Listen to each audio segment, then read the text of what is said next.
Race 5 at Ascot jumps at 2:50. It's the Kieran Magumi handicap over 1,200 metres, and our horse and focus is coming out of a trial. We'll have a look at Regal Moon. To Roger the Raymond starting to come through in the middle. Just in behind them is Kelly's Callisto, and to the outside running on now is Settlers Creek joining in, and wider on the track is Battle Talk. Racing inside the 200, Valago's looking strong. Hands and heels from Lucy Warwick takes the lead. Running on is Roger the Raymond, but Valago's in front, and Valago's going to win it. Second home is Count Tomazov. It was just a quiet trial for Regal Moon. The horse does go particularly well first up, and the blinkers come off here. Gate 1 should be able to slot into a midfield position. Sean O'Donnell jumps on board, which is an interesting booking as well. But if it can return figures like it has the previous two first up events, it should be very hard to beat, and I think the price will get a nice each way value about this galloper. The 12 is a second pick, Special Reward, whose trial suggests it's come back in good order, draws ideally from 4, and if it can run up to some of its earlier campaign work, it should be pretty hard to beat. Third pick is the 9, which is Checkers. Last start, it was supported, it got into a perfect spot and was just collared late, and I think it should be much the same story here. The horse itself is flying and Dan Stake sticks, so Dan Stake jumps on board, so that should be a nice pointer in itself. Fourth pick is the 3 Little Fish. We've seen Mitchell Pateman jump off the previous galloper Checkers to ride this horse, and you can understand why. It does have a sticky gait once again, but it's been ultra impressive in its 2 starts so far this preparation, and with any luck in running, it'll be there at the end.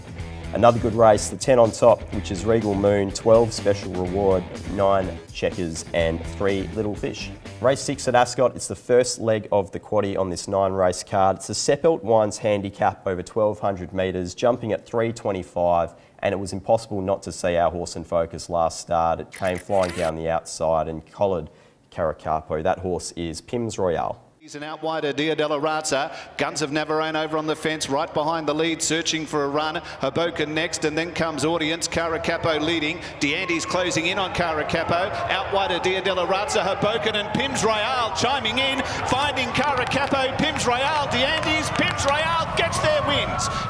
Pims Royale wasn't supported on that day. In fact, it was quite an aggressive blower in the market, but it returned with the fastest last 600, last 400 and last 200 of the day.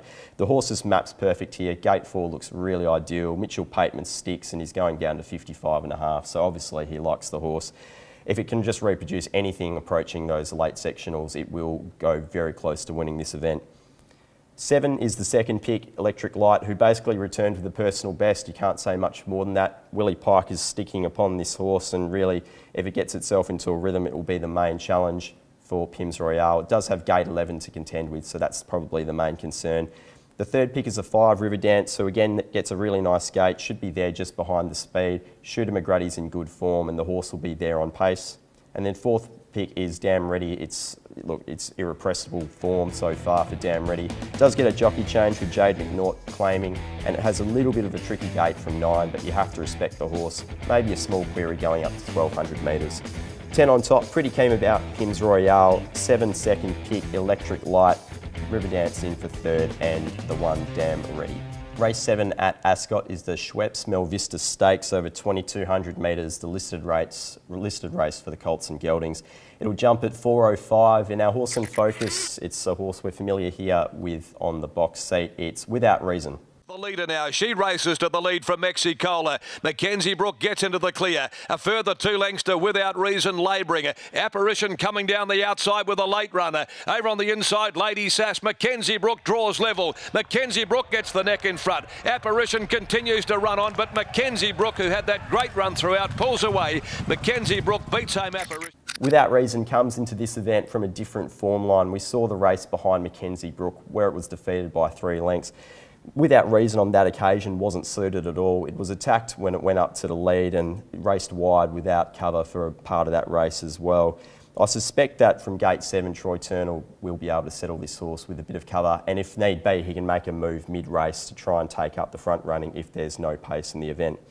Second pick was irrepressible last start, the 1 Platoon. It really returned with a super personal best over the 1,800 metres, but I think it appreciated the wide ground. I'm not sure gate 1 is as suitable, might get a little bit of sticky situation occurring in the straight at some stage. Third pick is the 3 Blackwood River, who raced wide early on a very strong tempo and was just strong through the line. There was a bit of support for this galloper as well, which makes me think that they're appreciating the more they step up in distance. It should, again, map a little bit kind of from 11. It just doesn't look to be as much speed in this event as there was last start. Fourth pick is the 2 Regal Power, who was the horse that Platoon defeated last start. Does seem to map a little bit kinder from 5, so if Pike can settle at midfield or so, it should be able to accelerate through the line, and its last 200 suggests that the 2200 metres should be suitable. It's a good race. The 7 on top, without reason, at a little bit of value for me, from 1 Platoon, the 3 Blackwood River and 2 Regal Power. Race 8, it's the feature race, the City of Belmont WA Oaks over 2400 metres, the Group 3 event, jumps at 4:40. And the horse in focus, I'll stick true to vintage stock, last seen at Ascot. Adornment running on. Back behind them came Venacious. Dark Choice trying to thread its way through some really heavy traffic. Jetaffair reaches the lead though. It's Jetaffair coming to the 100.